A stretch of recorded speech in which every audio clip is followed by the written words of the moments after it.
A single storm in the Mediterranean shattered the ambitions of an empire. This is the story of a shipwreck that permanently altered the balance of power. A disaster where lost gold was far less important than the lost future it represented. You will understand how a sunken vessel triggered a chain reaction that decided which nations would dominate for centuries. We will uncover what secret cargo truly doomed the ship and how its loss created a power vacuum rivals were eager to fill. What do you believe is the true cost of a single mistake? 16th century Mediterranean waters were a chessboard of empires, where every move was calculated for power and survival. The Ottoman Empire, a colossal force from the east, projected its might with vast fleets of oared galleys. Arrayed against them were the fractured but formidable Christian powers, from the Spanish monarchy to the Venetian Republic and the Knights of St. John. Their conflict was not merely territorial, it was a total struggle over the world's most lucrative trade routes and the very soul of a continent. The sea itself was the prize, a liquid highway where spices, silk, and silver moved between continents, funding armies and ambitions. Control this blue expanse, and you controlled the flow of global wealth. This high-stakes environment was a pressure cooker, with tensions perpetually on the verge of boiling over. Into this tinderbox, a single spark would fall. That critical thread was a magnificent vessel known as the Santo Spirito. This was not merely a ship, but a floating fortress of commerce, one of the largest and most advanced merchant galleons to ever sail from the Republic of Venice. Its cavernous hold was a treasure chest for an empire, filled to the brim with chests of newly minted gold and silver coins. This was not speculative wealth, it was the lifeblood of state power.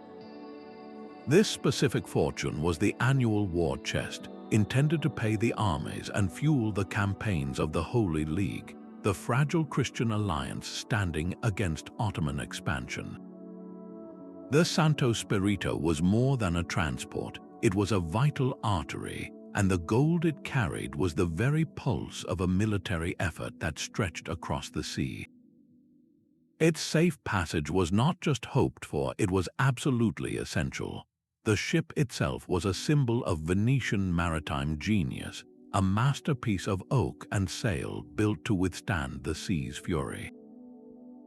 Yet for all its technical prowess, its most valuable cargo was something far more fragile, something that could not be insured or replaced, the unwavering confidence of an entire coalition. The fate of nations now rested on a single wooden hull and the capricious winds of the Mediterranean. From the bustling wharves of Venice, the Santo Spirito cut a majestic figure against the morning sky. Its decks were a hive of disciplined activity, its crew seasoned and confident. They were embarking on a routine yet crucial run, a direct course to finance a war. The ship sliced through the calm Adriatic, a floating bank carrying the weight of empires in its belly. Its captain was a man trusted by the Venetian Senate, a mariner with years of successful voyages behind him.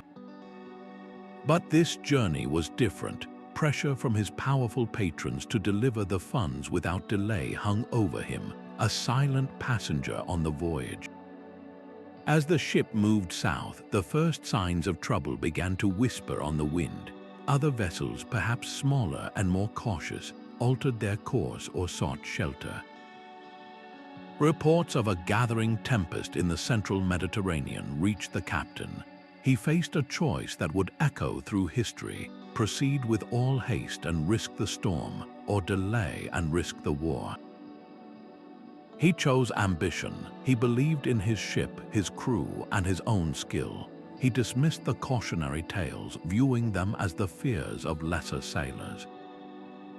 This was not mere recklessness, it was the arrogance of peak power, the unshakable belief that human planning could triumph over nature's chaos. The ship pressed on, its sails full, driving directly into the heart of the gathering darkness.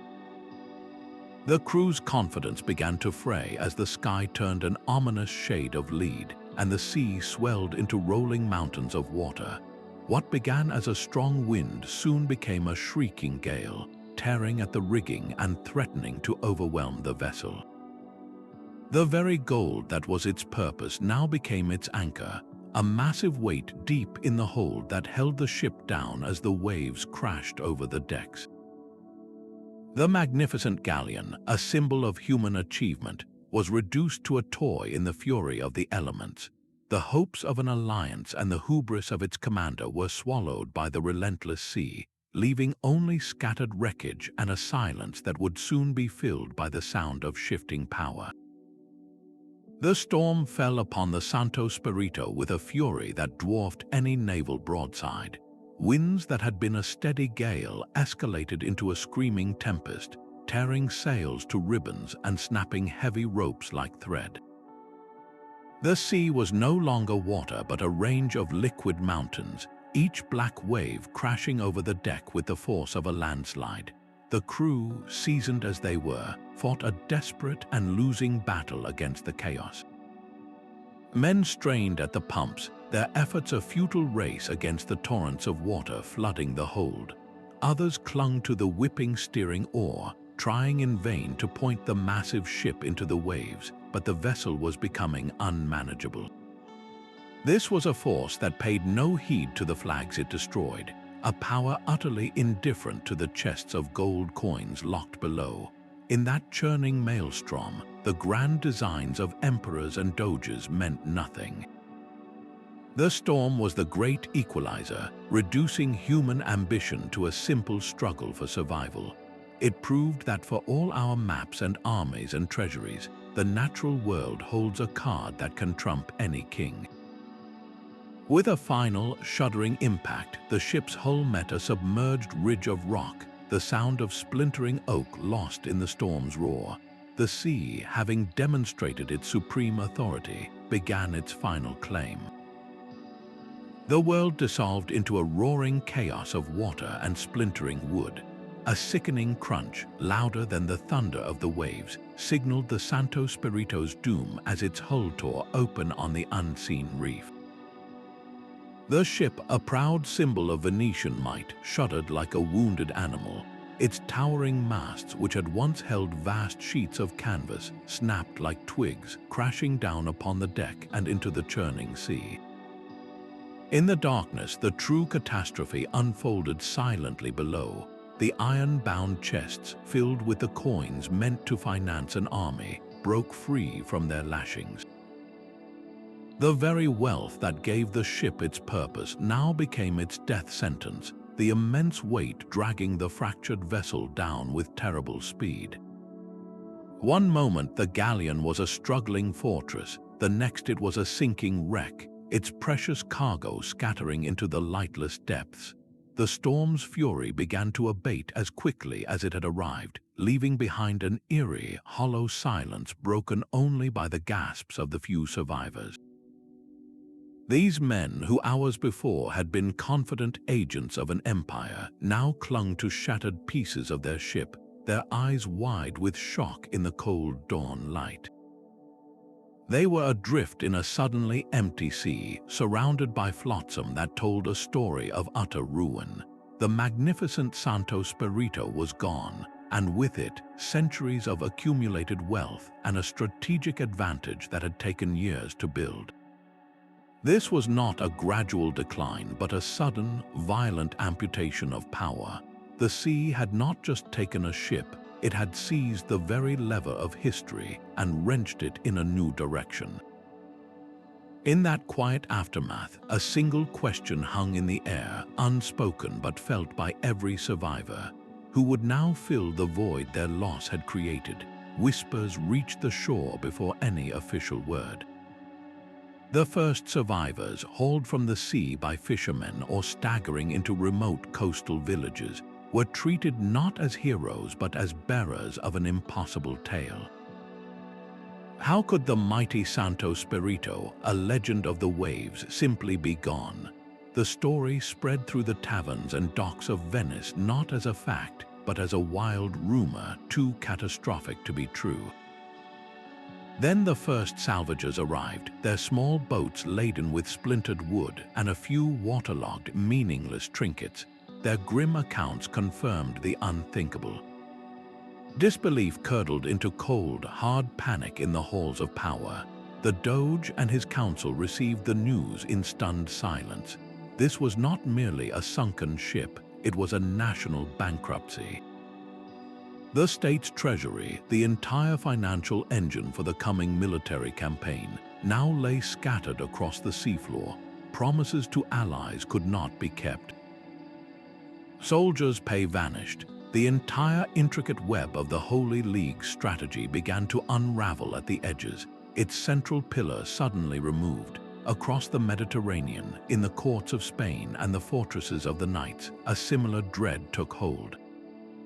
Their war plans, so carefully constructed, were now a fantasy written on water. The balance of power, so delicately maintained, had not just tilted, it had shattered.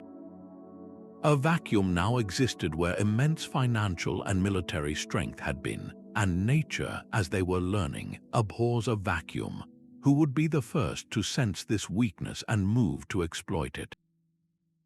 The treasure of the Santo Spirito was far more than a simple hoard of coins. Its hold concealed a cargo of devastating strategic importance, a collection of assets so vital that their loss would paralyze the Holy League's war machine. Alongside the chests of gold meant to pay soldiers were crates of a new, more powerful type of naval cannon, weapons designed to outrange and shatter the hulls of Ottoman galleys. These were not mere guns, they were technological marvels, the result of years of secret development and casting. Their destruction on the seafloor meant that planned naval engagements would now be fought at a severe disadvantage. Even more critically, the ship carried encrypted documents, detailed treaties and alliance agreements that were the fragile glue holding the Christian coalition together. These papers represented promises of men, ships, and money from distant kingdoms, commitments that were now lost to the deep, creating a fog of doubt and mistrust among the allies. The true catastrophe, however, may have been the loss of a single, unassuming barrel. This container held not gold, but a rare and purified form of saltpeter, the essential, difficult-to-produce ingredient for high-quality gunpowder. Its absence meant that even the guns that remained would lack the punch needed to win battles. The wealth of the Santo Spirito was not just monetary, it was functional. It was the very mechanism of war, and with it gone, the gears of the alliance began to grind to a sudden, disastrous halt. The financial shockwave hit Venice with the force of a physical siege. The gold aboard the Santo Spirito was not merely stored wealth, it was active capital, the lifeblood of a complex economic system. It served as the primary collateral for massive loans taken from the city's most powerful banking families, funds already spent on fortifications, shipbuilding, and diplomatic bribes. With that collateral now resting at the bottom of the sea, those loans were instantly called in. Banks, facing ruin themselves, began to fail, one after another, like a line of falling dominoes. Credit, the invisible force that powered Venetian commerce and military might, evaporated overnight. Without access to new funds, the state could not pay the thousands of mercenary soldiers in its employ. These professional armies, loyal only to their paymaster, simply dissolved, leaving strategic fortresses and garrisons dangerously undermanned. A planned naval expedition to reinforce allies in the Aegean Sea was abruptly cancelled, its ships left tied up in the harbor, their crews dismissed. This sudden financial paralysis created a power vacuum that was both visible and palpable. Rival states, particularly the ever-watchful Ottoman Empire, did not need spies to tell them what had happened. They could see it in the halted Venetian convoys and the silenced forges where new cannons were no longer being cast. The balance of power had not just shifted, it had been fundamentally broken by a single catastrophic loss. How does an empire recover when its treasury is suddenly and permanently empty? The military paralysis was immediate and absolute. The Holy League's grand offensive, a meticulously planned campaign to strike at the heart of Ottoman naval power, simply disintegrated. The new cannons resting in the deep would never roar from the decks of Christian warships, leaving their fleets outgunned and hesitant. The most devastating impact, however, was on the armies waiting ashore. Thousands of mercenary pikemen and arquebusiers, stationed in strategic ports from Sicily to Corfu, watched their paydays come and go without a single coin. Their loyalty, purchased with reliable Venetian gold, evaporated just as quickly. Entire regiments, from seasoned German Landsknechts to swift Italian cavalry, simply packed their kits and marched away. They were not deserters in the traditional sense, they were contractors whose paymaster had defaulted. This mass exodus left fortresses and coastal defenses critically undermanned, their gates open to a potential attack that now seemed inevitable. With a Christian coalition crippled by financial and military collapse, the strategic initiative passed effortlessly to the one power watching with keen interest, the Ottoman Empire. Their intelligence networks, efficient and far-reaching, would have reported not just on the shipwreck, but on the ensuing silence from Venetian shipyards and the sudden emptiness of Allied garrisons. Where the Holy League saw disaster, the Ottoman High Command saw a historic opportunity.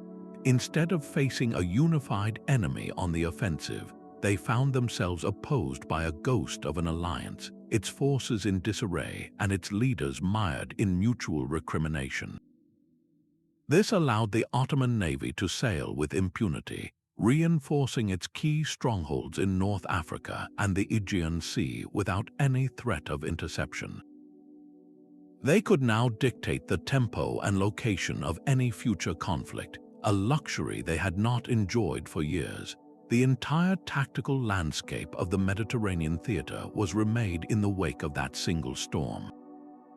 A stalemate had been forced, not by brilliant strategy or a bloody battle, but by a sunken ship and the empty treasuries it left behind. The question was no longer if the Ottomans would press their advantage, but when and with what overwhelming force. The encrypted documents lost with the Santo Spirito created an intelligence black hole that crippled the alliance from within. Those coded messages were more than just paper. They were the eyes and ears of the entire Holy League. They contained the precise locations of secret Venetian informants embedded within Ottoman territories, the planned patrol routes of the combined Christian fleet, and the detailed architectural weaknesses of key enemy fortresses along the North African coast. When the ship sank, this entire network of information was instantly and permanently erased. The alliance was suddenly blind, forced to operate on outdated assumptions and guesswork. They could no longer anticipate enemy movements or coordinate their own forces with any certainty. Imagine trying to fight a war where your maps are blank and every message you send might be based on a lie. This is the vulnerability the Holy League now faced. Their adversaries, by contrast, found themselves operating in a newfound cloak of security. Ottoman naval commanders who had long suspected their communications were being intercepted noticed a dramatic change. Their own fleets could now shift position without any immediate reaction from the Christian forces. Their supply convoys reached distant outposts unmolested. This silence from the enemy was the clearest signal that something was profoundly wrong. The Ottomans did not need to know the exact contents of the sunken dispatches to understand the immense tactical advantage they had just been handed. They could maneuver with a confidence they had not known for years, probing enemy defenses that were now shrouded in fog, both literal and metaphorical. This intelligence gap became a self-reinforcing cycle of decline for the Holy League. Every unanticipated Ottoman movement deepened the paranoia and mistrust among the Christian allies, with Venice, Spain, and the Knights each suspecting the other of incompetence or even betrayal. How do you plan a counterattack when you can no longer trust the ground beneath your feet, or the loyalty of the person standing next to you? The silence from Venice was a signal as clear as a beacon fire. In the high chambers of the Ottoman court, the initial rumors of the Santo Spirito's loss were met with cautious scrutiny. But as weeks turned into a month with no sign of a Venetian counter-move, no grand fleet leaving its harbor, the reality solidified into a staggering opportunity. The empire's most cunning strategists, men like the Grand Vizier himself, pored over their maps with renewed intensity. They were not merely observing a temporary setback for their enemy, they were witnessing the collapse of an entire strategic front. This was the moment they had waited for, a chance to break the stalemate that had defined the Mediterranean for a generation. Their response was not one of chaotic aggression, but of cold, calculated precision. Shipyards in Istanbul and Gallipoli, which had been operating at a steady pace, now shifted to a war footing. The rhythmic sounds of hammers and saws became a constant day and night chorus as new oared galleys were rushed to completion. Timber that had been seasoning for years was suddenly pulled from stockpiles and shaped into hulls.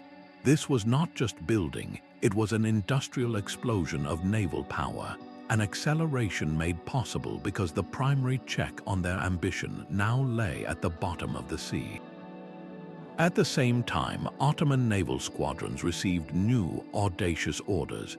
They began to venture further, probing coastlines that had once been too dangerous, testing the defenses of islands and ports that were suddenly and mysteriously quiet. They launched lightning raids on remote Christian outposts, meeting token resistance from garrisons that were starving and unpaid. Each successful foray provided more intelligence, confirming the depth of the paralysis that had gripped their rivals. The Ottomans were not just taking advantage of a temporary weakness, they were systematically redrawing the map of influence, filling the void left by the sunken treasure with their own expanding shadow. Their strategy was a masterclass in realpolitik, a demonstration that the most devastating attacks are sometimes not launched with cannonballs, but with the simple, relentless pressure of a rival who knows you can no longer afford to fight back. How far could they push before the hollowed-out alliance found a way to respond? Or would there be no response at all?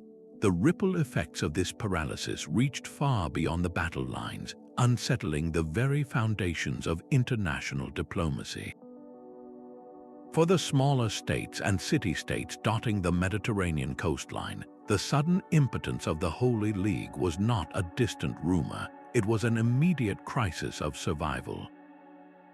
These powers, like the Republic of Genoa or the Duchy of Savoy, had long navigated the treacherous waters of international politics by aligning with the strongest naval power, a role Venice had reliably filled for generations.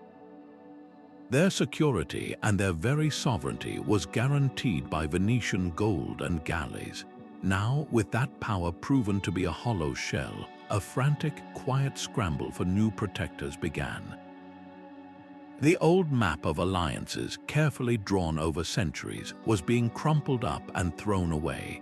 In palazzos from the Italian peninsula to the Adriatic coast, ambassadors who had once curried favor with Venetian officials were suddenly called home, only to be dispatched on new, urgent missions eastward. They carried secret proposals and promises of tribute to the court in Istanbul, seeking audiences with Ottoman viziers who now held all the leverage. This was not a betrayal born of preference, but a brutal calculation of realpolitik. A smaller state could not afford to chain its fate to a sinking ship, even a metaphorical one. They had to pivot, and quickly, to the rising sun of Ottoman power.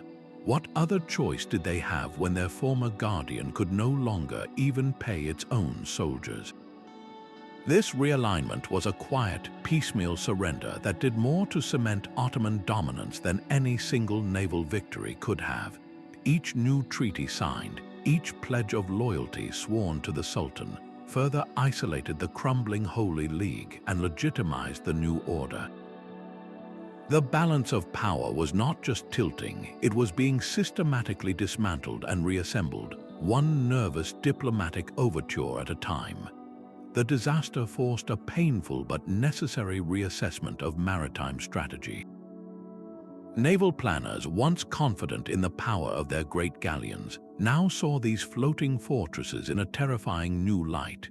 The very attributes that made the Santo Spirito so formidable, its immense size and deep cargo holds, were the same features that doomed it. A large, slow, treasure-laden ship was not a symbol of power, but a fat, slow-moving target for storms, reefs, and enemy squadrons. This single catastrophe proved that concentrating so much vital wealth in one hull was an unacceptable gamble. The very concept of naval power was being redefined, not in a dusty library, but on the unforgiving seafloor. Commanders began to ask a difficult question: was it better to have one invincible ship or 10 agile ones? The answer, written in the wreckage of the Santo Spirito, pointed toward a new doctrine built on dispersal and speed. The age of the colossal treasure ship was effectively over. Shipwrights in Venice and its allies were soon instructed to design a new generation of warship. These vessels would be leaner, faster, and more numerous, sacrificing some cargo space for superior maneuverability. The idea of a single, decisive treasure fleet gave way to a system of smaller, more frequent convoys, a strategy that spread the risk and made the entire supply chain more resilient. This was a profound intellectual shift, moving from a philosophy of concentrated might to one of distributed strength. The lesson of the shipwreck was not lost on other maritime powers who watched and learned from their rivals' misfortune. Even the ascendant Ottoman Empire, though currently dominant, took note. They too began to incorporate these hard-won strategic principles, ensuring their own fleets would not fall victim to a similar single point of failure. A catastrophic loss had, in a bitter twist of fate, advanced the science of naval warfare for everyone. The quest for security on the open sea had been forever altered by one sunken treasure, forcing empires to build not for grandeur but for survival. The desperate race to recover what was lost began almost before the waves had settled. Salvage crews, funded by frantic Venetian merchants and a nearly bankrupt state, descended upon the estimated wreck site. Their tools were pitifully inadequate against the crushing depths and the shifting sands. Men were lowered in crude, air-trapped diving bells, their vision limited to a few feet in the murky water, their hands numb with cold as they groped blindly for a fortune they could not see. Others dragged heavy grappling hooks across the seabed, a hopeless endeavor that more often snagged on jagged rock than on a precious iron-bound chest. Each failed expedition returned to Venice with nothing but broken equipment and discouraging reports, their efforts serving only to confirm the absolute finality of the loss. The gold was not just misplaced, it was gone, swallowed by a sea that refused to give up its prize. This repeated failure transformed the wreck from a mere disaster into a permanent, haunting specter. The very location of the sunken treasure became a place of legend and bitter frustration, a tangible reminder of a future that had been within their grasp and then violently stolen away. For decades, the ghost of the Santo Spirito lay on the seafloor, its unrecovered wealth mocking every attempt at financial recovery and strategic resurgence. How do you move forward when the foundation of your power is visibly lost, yet forever out of reach? The wreck of the Santo Spirito refused to remain a simple historical fact. In the dim light of dockside taverns and around the hearths of coastal villages, the story began to transform. The precise details of the storm and the strategic loss were sanded away, replaced by something far more potent, a legend. Sailors whispered of a ghostly galleon seen on the horizon during stormy nights, its tattered sails glowing with an unearthly light. They spoke not of a miscalculation by a captain, but of a treasure cursed from the outset, gold that was somehow tainted or stolen, drawing the wrath of the sea itself. Some tales even claimed the wreck was an act of divine punishment, a sign that Venice had grown too proud, too arrogant in its power. This myth-making was not a harmless pastime. It was a psychological poison seeping into the heart of the Republic. For the common people and the ordinary sailor, these stories bred a deep-seated superstition and a demoralizing sense of doom. Why risk the sea if it could turn against you for reasons beyond your control? Why serve a state that seemed to have lost the favor of God and nature? This collective loss of nerve was as damaging as the loss of the gold itself. Across the water, the same stories were told with a very different tone. In Ottoman ports, the tale of the sunken Christian treasure was celebrated as a clear sign of Allah's favor. Their own success was not merely a matter of strategy or opportunity, but a validation of their cause, a providential wind filling their sails.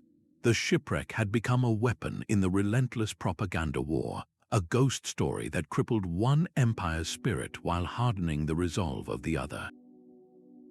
The true power of a legend lies not in its truth, but in the actions it inspires or prevents in those who believe it. Centuries of legend finally met the cold, hard light of fact on the seafloor. The story of the Santo Spirito remained a compelling mystery until a team of marine archaeologists, armed with advanced technology, began a systematic search of the Mediterranean depths. Their side-scan sonar painted a ghostly image of the seabed, revealing an unnatural debris field scattered across a submerged ridge. This was not a random collection of rocks, it was the skeletal remains of a great ship. The first definitive proof came not from a chest of gold, but from a single encrusted artifact brought to the surface. It was a bronze ship's bell, and after careful cleaning, its surface revealed an inscription, the name of a Venetian church, and a date that aligned perfectly with the Santo Spirito's final voyage. This one object, silent for hundreds of years, confirmed the wreck's identity beyond any doubt. Further dives uncovered a trail of clues leading away from the main hull. The scattered pattern of the debris told a clear story of a violent, sudden breakup, confirming the historical accounts of the ship being dashed upon a reef. Then came the smaller, more telling finds. Among the shattered timbers, archaeologists recovered lumps of a strange, solidified material. Analysis revealed it was the remnants of that crucial barrel, the purified saltpeter, its chemical signature matching known 16th century recipes for high-quality gunpowder. They also found broken pieces of ornate bronze, identified as fragments of the advanced cannon prototypes that were lost. These were not the treasures of pirate lore, but the forensic evidence of a strategic catastrophe. Each recovered piece, from a common sailor's shoe to a twisted iron axle, helped to methodically strip away the layers of myth. The ghost ship of fable was transforming into a documented historical crime scene, its silent testimony waiting to be decoded. Economic historians have pored over the dusty ledgers of the era, and their findings are stark. They trace a clear and chilling line from the sunken gold to a financial panic that gripped the Mediterranean. The ledgers of Venetian merchant houses show a sudden, dramatic drop in available credit within weeks of the disaster. A single entry from a prominent trading family reveals they could not honor a routine loan for a spice shipment, an event that would have been unthinkable just a month before. This was not a temporary cash flow problem, it was a systemic cardiac arrest. The loss of that physical, tangible capital, the actual coins meant to circulate and fuel commerce, created a deflationary spiral. The price of essential goods for naval construction, like seasoned timber and high-quality hemp rope, plummeted because suddenly no one had the liquid funds to purchase them. At the same time, the cost of insuring merchant voyages skyrocketed, as underwriters realized the state itself was no longer a reliable backstop. The collapse of the powerful Bembo banking family, detailed in court records from that year, is directly linked to their overexposure to the state's lost war chest. These are not just stories of loss, they are data points on a graph of imperial decline. The numbers tell a story of an economy that was not just wounded but permanently hobbled. How do you measure the true cost of a shipwreck? You do not just look at the treasure that was lost, you look at the thousands of trades that never happened, the ships that were never built, and the financial trust that evaporated overnight. This quantifiable evidence removes the event from the realm of legend and places it firmly in the historical record as a genuine economic turning point. Military historians trace the domino effect of that single loss with chilling precision. They highlight a specific siege, the critical attack on the Ottoman stronghold of Coron in the Peloponnese, which was meant to be the Holy League's opening masterstroke. The plan relied on the new cannons from the Santo Spirito to breach the modern walls. Without those guns, the Christian forces arrived with outdated artillery that simply bounced off the fortifications. The siege, planned as a swift victory, bogged down into a bloody, months-long stalemate. It ultimately failed, demoralizing the entire alliance and costing thousands of lives for no gain. This was not a simple delay, it was the collapse of an entire campaign season. The lost saltpeter had a similarly direct impact on a major naval engagement, the Battle of the Gulf of Patras. Venetian galleys, their gunpowder weakened by inferior substitutes, found their cannonballs falling short of the Ottoman fleet. Their enemy, noticing this lack of range, closed the distance with impunity, boarding and capturing several key Venetian vessels. A battle that should have been a decisive Christian victory instead became a humiliating retreat. These are not isolated incidents, they are connected failures stemming from one source. The shipwreck did not just lose a battle, it rewired the entire strategic calculus of the war. The Holy League was forced to abandon its offensive ambitions entirely, shifting to a desperate, reactive defense. This single event transformed a dynamic, aggressive alliance into a static, vulnerable target. The loss of the Santo Spirito's cargo created a persistent resource deficit that echoed for years, ensuring that every subsequent plan was compromised before it even began. How many victories were never fought because the tools to win them were lying at the bottom of the sea?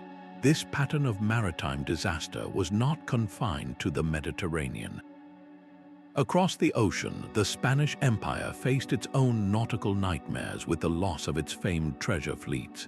These were not single ships but massive annual convoys, floating highways carrying the unimaginable wealth of the New World back to Spain. When a hurricane scattered one of these fleets off the coast of Florida, the result was eerily similar to the Santo Spirito catastrophe. The Spanish crown, awaiting a flood of silver to pay for its endless wars in Europe, was instead met with financial ruin. The loss of that concentrated wealth, all arriving in one vulnerable package, forced the empire to default on its massive debts, crippling its military capabilities and stalling its grand ambitions for years. The specific contexts of galleons in the Atlantic and a great galley in the Mediterranean were different, but the underlying principle was identical. In the Age of Sail, empires had built a global economy on a terrifyingly fragile foundation, the safe passage of a few wooden ships. A single storm could therefore accomplish what rival armies had failed to do for decades. It could break the financial backbone of a superpower. Why did these empires, with all their might, repeatedly make the same gamble? The answer lies in the sheer difficulty of the alternative. Spreading the risk meant slower progress, smaller payloads, and a logistical complexity that 16th century administration simply could not handle. The temptation to put all your eggs in one magnificent, heavily armed basket was simply too great. The wrecks of the Santo Spirito and the Spanish galleons are not isolated tragedies, but stark monuments to a recurring historical truth that the concentration of power often creates its own single point of failure. That single shipwreck did not create the geopolitical map of the Mediterranean, but it put its entire weight upon the scales at the most critical possible moment. The long-term consequence was a fundamental recalibration of power, one that solidified a new status quo for generations. Before the storm, the Mediterranean was a contested space, a tense but relatively balanced struggle between two colossal forces. After the Santo Spirito sank, that balance was irrevocably broken. The financial and military paralysis of Venice and its allies was not a temporary condition from which they recovered. It became their new, permanent reality. The immense cost of the loss, both in tangible treasure and in shattered confidence, meant they could no longer project power with the same audacity or scale. Their influence began a long, slow contraction, pulling back from outposts and trade routes they could no longer afford to defend. The Ottoman Empire, by contrast, found its path to hegemony cleared of its most significant obstacle. The power vacuum created by the wreck was not a brief opportunity, but a wide open door. They stepped through it and never truly left. For the next century, Ottoman dominance over the eastern and central Mediterranean was largely uncontested. Their fleets became the unchallenged masters of the sea lanes, their merchants the primary beneficiaries of trade, and their culture the dominant influence across a vast region. This was the true legacy of the disaster, not a single lost battle, but the quiet death of one imperial ambition and the spectacular birth of another. The shipwreck had acted as a historical accelerator, pressing fast forward on a process that might have taken decades, compressing it into a few decisive years. How many other turning points in history rest not on the brilliance of a general, but on the silent, sinking weight of a single mistake at sea? This disaster seeped into the very soul of the age, coloring its art and shadowing its literature. For Venice and its allies, the story of the Santo Spirito was not merely a historical event to be recorded, but a profound cultural wound that refused to heal. Poets and playwrights of the era began to use the shipwreck as a powerful metaphor for the fleeting nature of human ambition, a theme that resonated deeply in a society suddenly confronting its own fragility. A popular play performed in the years after the loss featured a proud king whose royal barge, laden with all the symbols of his power, is capsized by a single wave sent by the gods. The audience understood the allegory perfectly. The tale was a somber lesson in hubris, a reminder that fortune's wheel could turn with brutal, indiscriminate speed.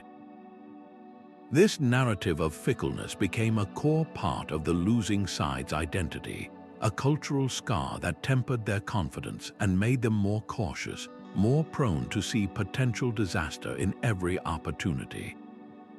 On the other side of the sea, the same event was woven into a very different tapestry. Ottoman chroniclers and poets celebrated the shipwreck as a divine sign, a clear indication that their empire was favored by fate and destined for greatness. In their telling, the storm was not a random act of nature, but an instrument of providence clearing the path for their ascendancy. This was not a story about luck, but about resilience and the wisdom to seize a God-given opportunity. This triumphant narrative bolstered national confidence, encouraging a culture of bold expansion and risk-taking that would define Ottoman policy for generations. The psychological impact was as strategic as any cannon. A nation that believes it is blessed by fortune fights with a different spirit than one that feels cursed by circumstance.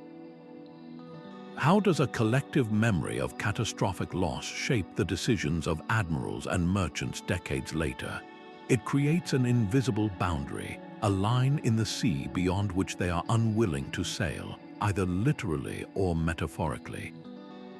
The ghost of the lost treasure thus guided the hands of leaders long after the last survivor of the wreck had passed away, its legacy written not in ledgers or treaties, but in the unspoken fears and unwavering confidence of two competing worlds. The same vulnerability that sank the Santo Spirito is woven into the fabric of our modern world. Our global economy, for all its digital complexity, is still a system of immense pressure and delicate balances, where a single failure can cascade into a worldwide crisis.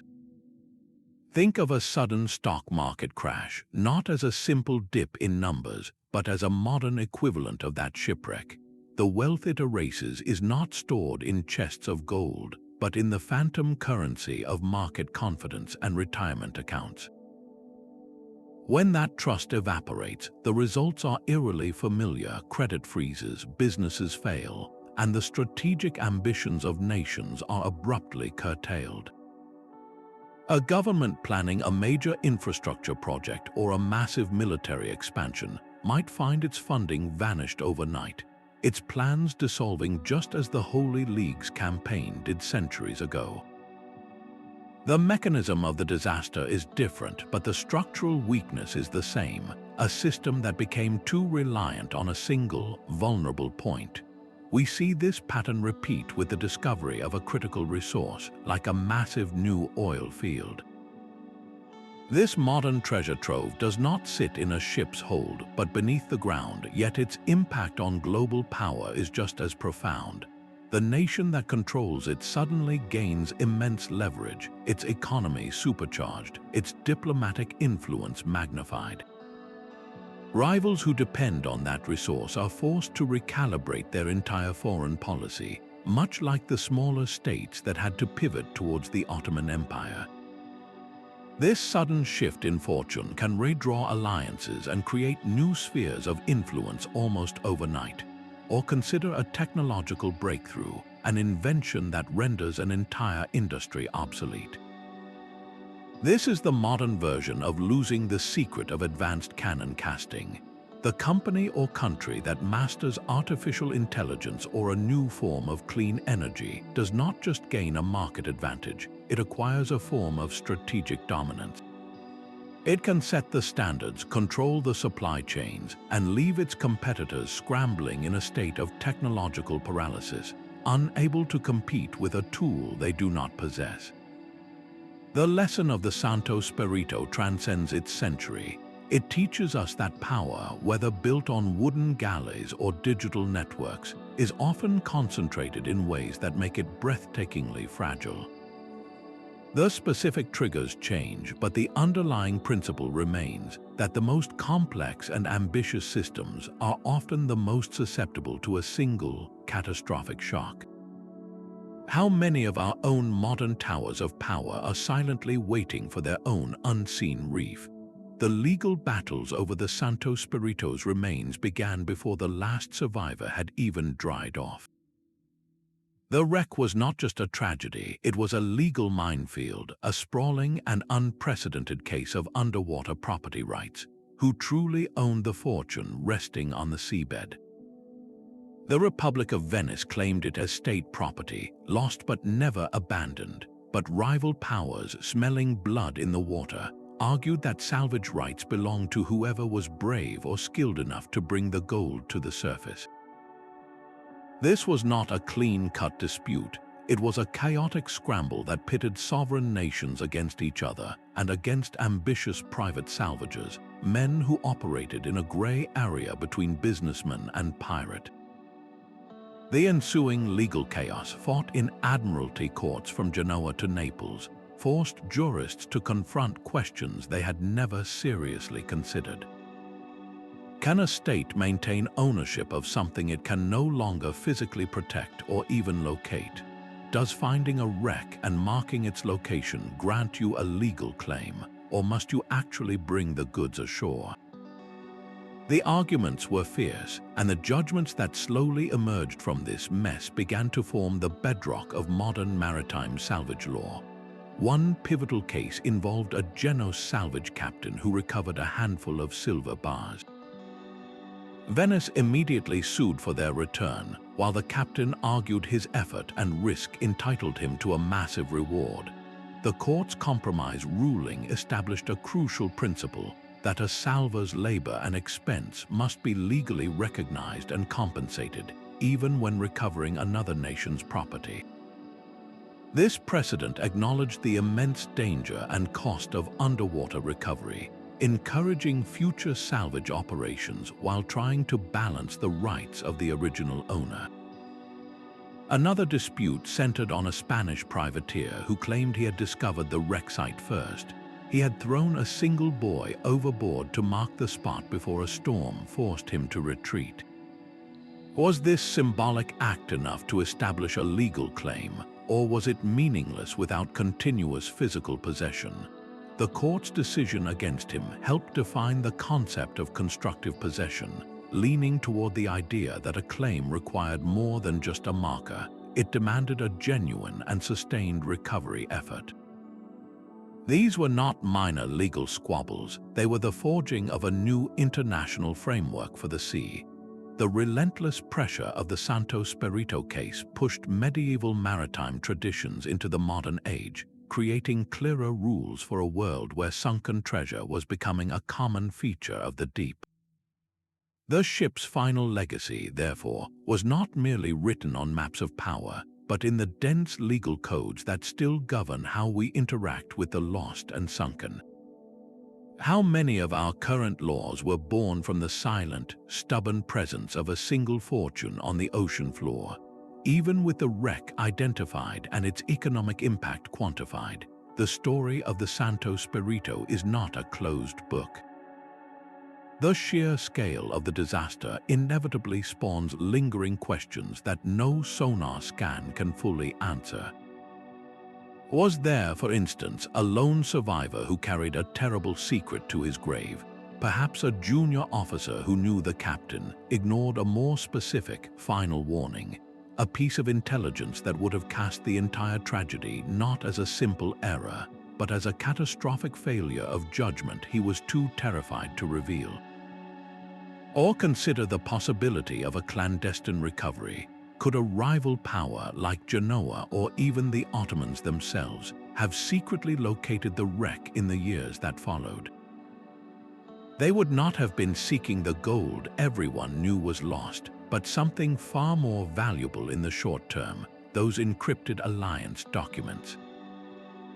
If such papers were plucked from the deep, their contents could have been used for years of subtle blackmail and strategic manipulation, explaining certain inexplicable political shifts that followed the disaster. The historical record is frustratingly silent. Then there are the undiscovered archives. A single, misplaced ledger in a private family collection or a decoded letter in a Spanish monastery could still surface, revealing that the ship's route was deliberately sabotaged, or that its manifest concealed a passenger whose identity was meant to remain forever lost at sea. These are not just fanciful tales, they are legitimate historical possibilities that remind us the past is not a static monument, but a living, breathing puzzle. For every answer archaeology provides, it often unearths two new questions.